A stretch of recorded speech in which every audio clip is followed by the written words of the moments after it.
Archaeologists have made two rare discoveries that point to people mentioned in the scriptures. One find is a clay seal impression belonging to Nathan Melech.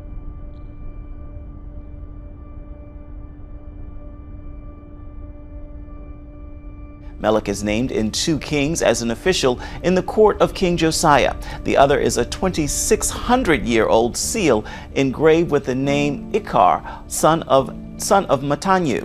According to archaeologists, the Mattanyu appears both in the Bible. Both items were found in the David National Park, and of course that is in Jerusalem.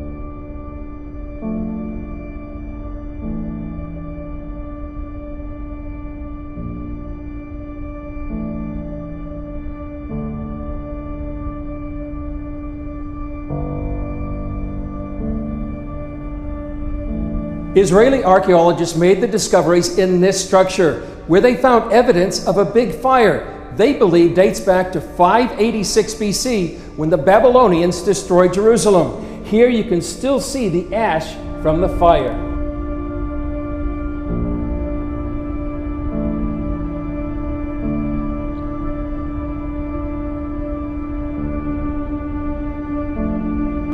These discoveries shed more light on ancient Jerusalem and paint a more complete picture of King David's city.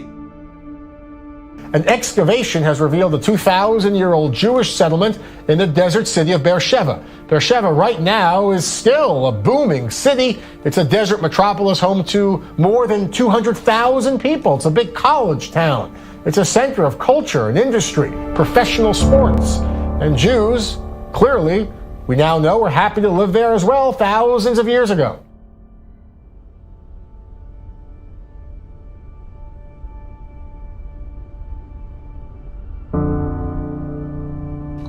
Meanwhile, Israeli archaeologists have also uncovered a Jewish suburb of Jerusalem from around the time of Jesus in an Arab neighborhood as part of a salvage excavation. The community likely interacted with pilgrims and provided goods for the Second Temple. Among other things, archaeologists found part of an oil lamp that was decorated with a menorah, one of the earliest ever discovered. New building construction here often uncovers ancient treasures. That's the case in the Jerusalem neighborhood of Sharafat. This site was a Jewish village 2,000 years ago. Archaeologists uncovered it as they were preparing the site for a new elementary school. The most spectacular find here is of a grand burial estate. So Beersheba now, as I was talking about, it's a big city. It's a major city in the desert. Yeah. Way back then, 2,000 years ago, at the turn, was this still a big city for that time, or was it really then even a small little outpost of Jews? Even then it was really small. As I said, most of the Jews were either in Jerusalem area or up to the north. So it's one of the only Jewish settlements that we know of in the south of Israel. All right, very interesting stuff, a very significant archaeological find.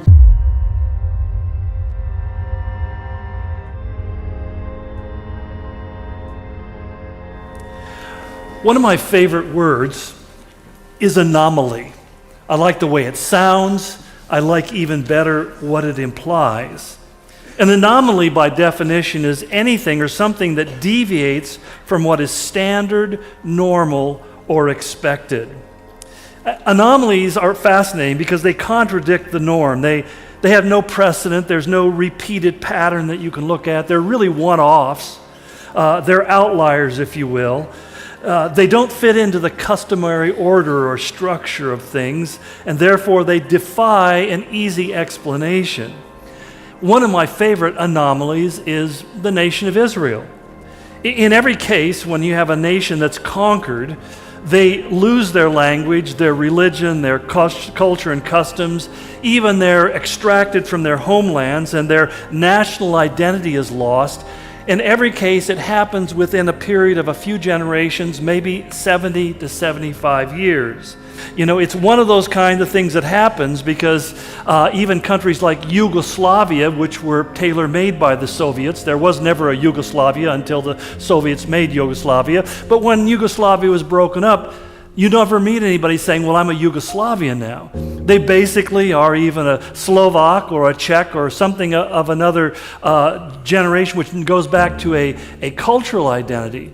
But the simple fact is, when people are carried away into captivity, they soon become assimilated into whatever place and culture they become a part of.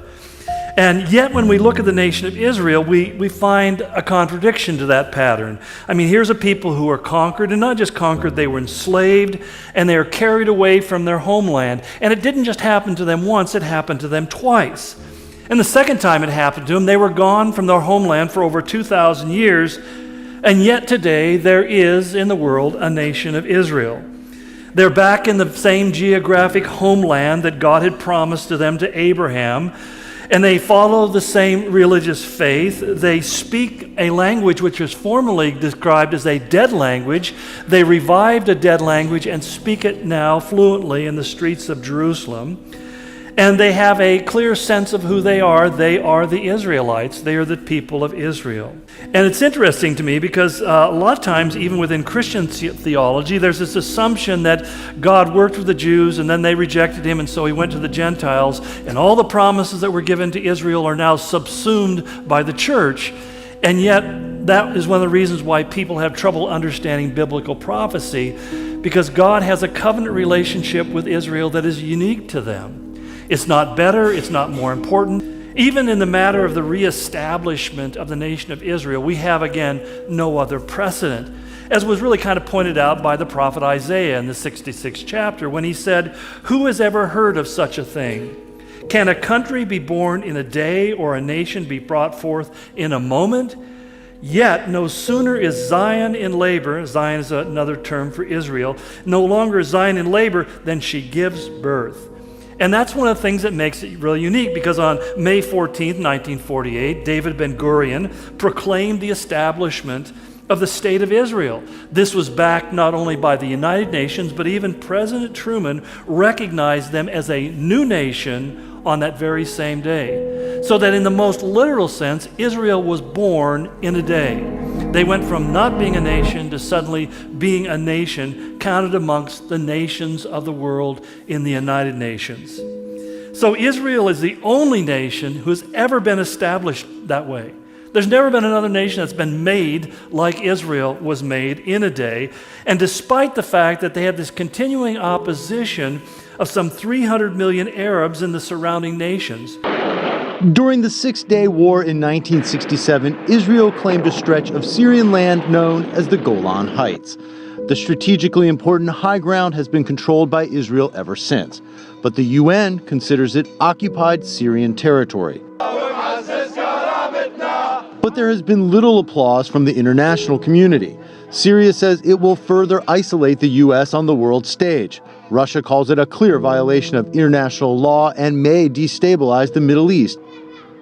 The UN says its position on the Golan Heights is unchanged. It remains, quote, occupied Syrian territory.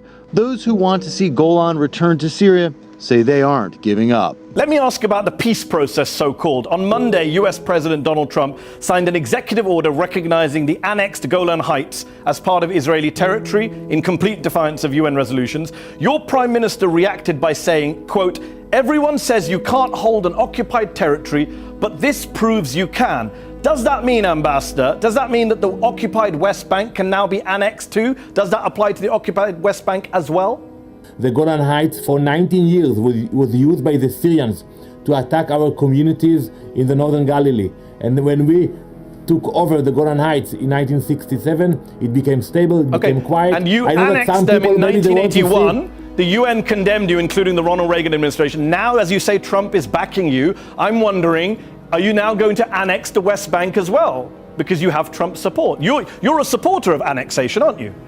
You personally? I'm not familiar with the plan of President Trump. I'm not asking about President Trump. I'm asking about the Israeli government. Okay, another reason that Palestinians might say they have no faith in you, and why the wider international community is so worried about Prime Minister Netanyahu's aims, is that you have a Prime Minister of Israel who supports anti-Arab racists and has even supported bringing them into his own government. I'm referring here to the Jewish Power Party, or Otzma Yehudit, whose leader calls himself a Kahanist, which is a banned terrorist group in the United States, and who himself was banned for running for office by Israel's own Supreme Court just last week because of his anti-Arab racism.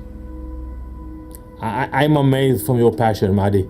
I haven't heard you or anyone else in your network speaking about the Hamas leadership or about radicals. That's not true, Danny Danon. I've actually had Hamas people on this show. No, I'm going to have to interrupt you. Hamas people have come on this show and I've challenged them on their intolerant language. I'm asking you about the Prime Minister of Israel. You claim to be a liberal democracy, allying with anti-Arab racists. Can you please deal with that point? So as a strong democracy, we have rules. And the rule of law is above all.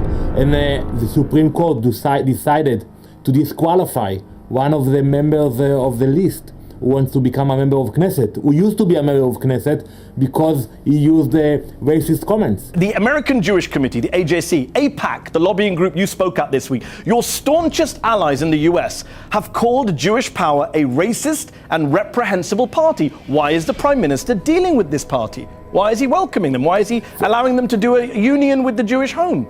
The Prime Minister said one thing, that this party can run for the Knesset, like the radical Arab parties are allowed to run for the Knesset, and the Supreme Court is the one to decide whether you are allowed to run or not allowed to run. He didn't say that they will be part of his government. He didn't say more than that. You're not embarrassed by a party whose leader has called for the expulsion of Arabs, another party whose leader has said there should be segregated maternity wards between Palestinian and Jewish mothers? You're not embarrassed linking hands with such parties?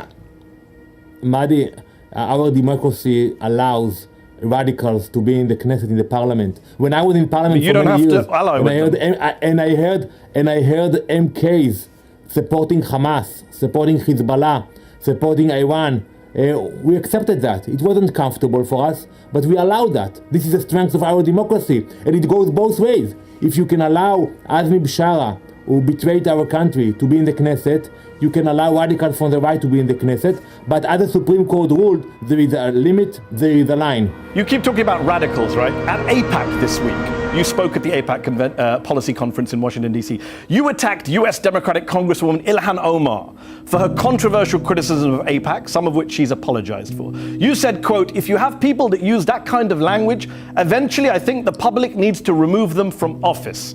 Some would say, Danny Danon, shouldn't the same apply to you? You've called African asylum seekers in Israel infiltrators. You've called them a national plague. You've called for them to be expelled. Nothing Ilhan Omar has said has come anywhere near to that kind of dehumanizing rhetoric that you've used.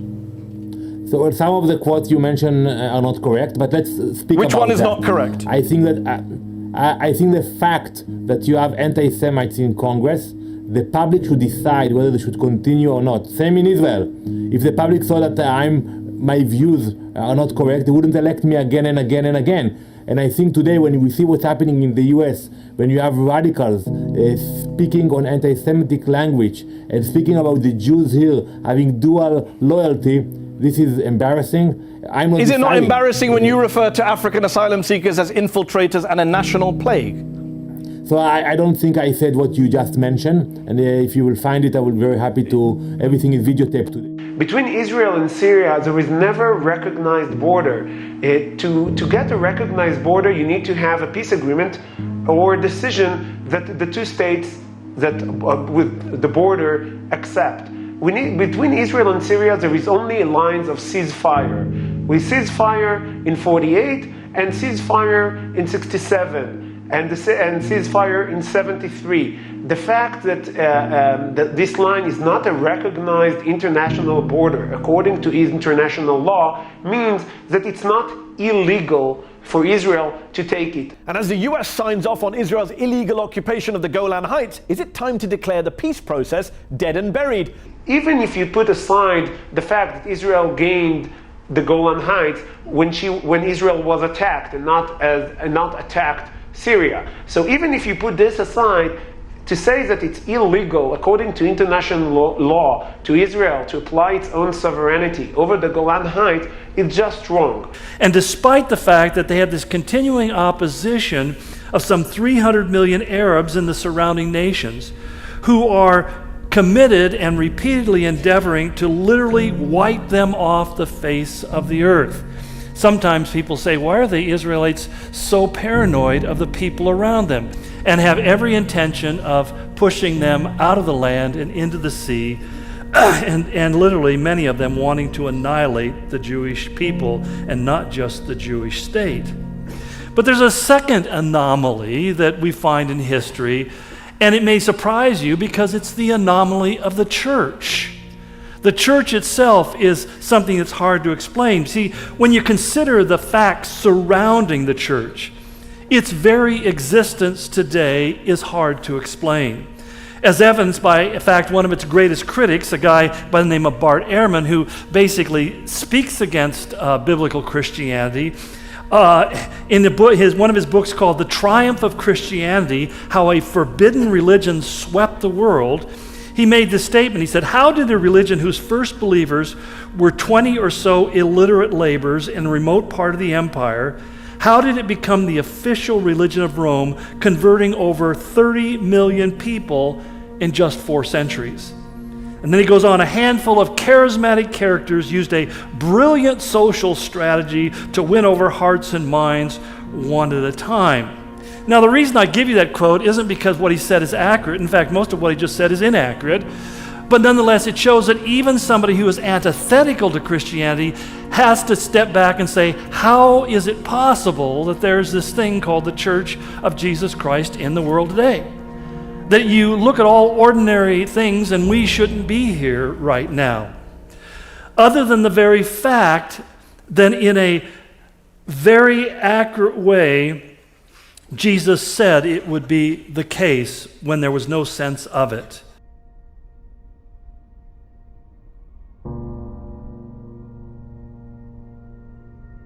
When we look at Israel today as a nation, we can say God has in fact kept his promise to Abraham and to Isaac and to Jacob and to Moses and to David. A promise that he said in Genesis 17 was that he had an everlasting covenant to be God to you and your descendants after you. An everlasting covenant.